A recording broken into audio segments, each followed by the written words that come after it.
This is the Dart Valley, the East Front campaign 41 to 45. This is the situation at the end of turn 10, that's March 1942. There's a bit more activity this particular month. The Axis are starting to make some sort of breakthrough around the top of the Crimean Peninsula. The problem here is they're actually gone outside the radius of their depot, so they're going to end up with quite a few units marked out of supply, so that's just going to peter out unless I move an HQ down there, which I could do because Germany have finally got their strategic rail movement sorted out. We'll think about that, but it's unlikely to happen. In terms of the rest of this front over here, Russians and Germans are pretty much sort of fighting it out even head to head here. A little bit progress by the Russians, a little bit of progress by the Germans, nothing especially. Most of this front up here in the Disna River is pretty much stalemated. Got a bit of activity going on here where the Germans are gradually being forced back.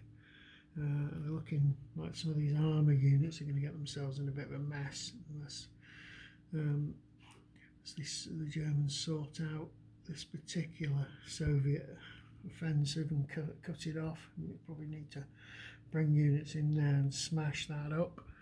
Those are very powerful stack of two shock armies. Germans make a little bit of a breakthrough around Rzhev. Germans have made really good gains up here on this front, pushing the Russians back, and the Russians are going to have to make that particular part of the front their highest priority for this reinforcement and replacement phase. Further up north, it's pretty much stalemate there. Germans are hoping to drive on Leningrad from the south here. So all in all, Germans are doing a bit better, and I can see the potential for a German attack in the south. Now, I'm going to have to role play a bit if I do that, because the Soviets, being the same player as the Axis, i.e. me, are going to know where I'm going to do my attack, and that's something that the Soviets obviously didn't know in 1942. They assumed the Germans would do the sensible thing and attack Moscow, but the Germans didn't. They decided to try and seize these sort of oil fields, etc. down here.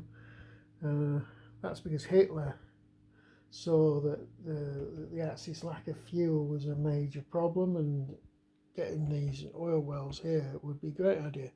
Problem is, Hitler never really made the connection that there's a difference between actually getting down here and capturing these oil fields, then having to repair it all, and having to link all the railways to take the fuel 3,000–4,000 miles back to Germany to be refined into petrol, or maybe taken to the Ploesti oil fields in Romania for refining into petrol. That's just ludicrous, because the entire supply line is vulnerable to Soviet partisans. So all in all, I don't think foul blow was a particularly clever move. And in fact, I'm not going to really try and reproduce foul blow that way. I am going to aim at taking Stalingrad, because that will reduce the Soviet replacement factors by 5.